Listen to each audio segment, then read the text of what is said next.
রাহিম দেশ বিদেশ থেকে যে যেখান থেকে আমার ভিডিওটি দেখছেন ভাইয়ারা আপুরা সবাইকে আসসালামু আলাইকুম। আজকে আর একটা নতুন রেসিপি নিয়ে আসলাম, চিংড়ি মাছ দিয়ে করলা ভাজি।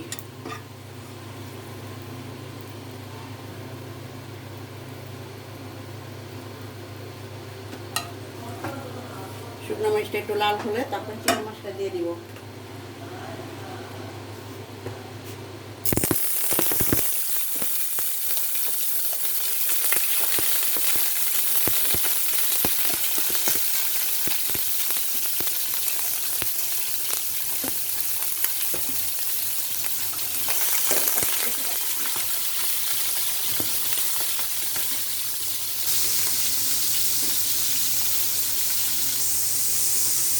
চিংড়ি মাছটা একটু লাল লাল হলে পেঁয়াজ দিব।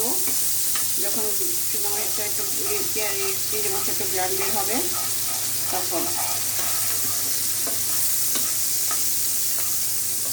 এখন গ্রান বের হয়ে গেছে, এখন পেঁয়াজ দিয়ে দেবো। করলা ভাজিতে একটু পেঁয়াজ বেশি লাগে, না হলে মজাটা বসে না।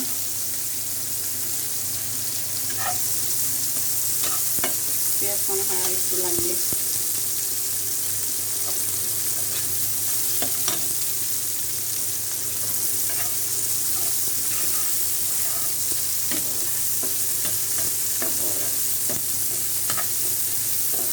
পেঁয়াজটা খুব একটা লাল করবো না, একটু নরম হলেই করলা ভাজিতে দিয়ে দিব।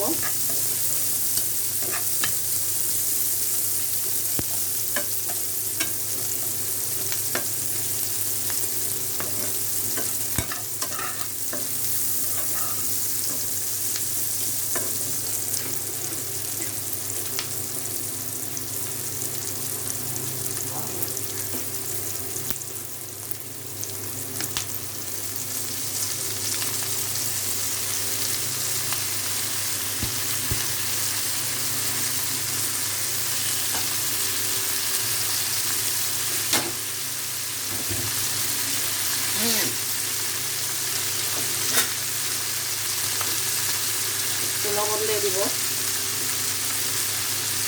পরে আবার টেস্ট করে দিতে হবে। লবণ না দিয়ে একটু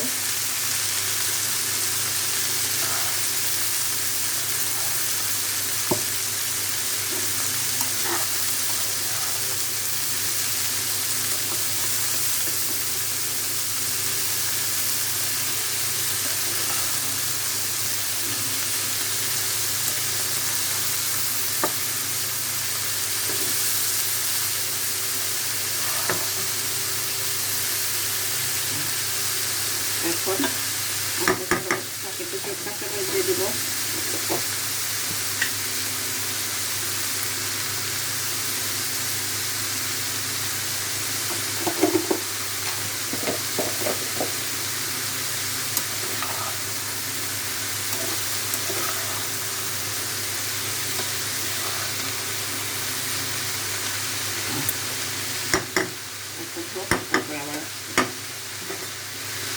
আবার চলে আসলাম নাড়া দেওয়ার জন্যে, এখনো হয় নাই, আর কিছুক্ষণ পর নামাই ফেলবো। আর একটু হওয়ার বাকি আছে, কারণ আমরা করলা ভাজি অতই খাই না, একটু সবুজ সবুজই রাখি।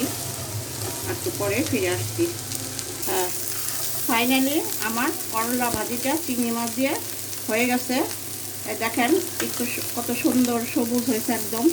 আমরা এরকমই করলা ভাজি খাই, আমরা বেশি করলা ভাজি করি না, ভাজা ভাজা করি না। এই দেশ বিদেশ থেকে যে যেখান থেকে ভাইয়ারা আপুরা আমাকে লাইক কমেন্ট শেয়ার করে দিবেন, আমাকে সাপোর্ট করবেন, আমার পাশে থাকবেন।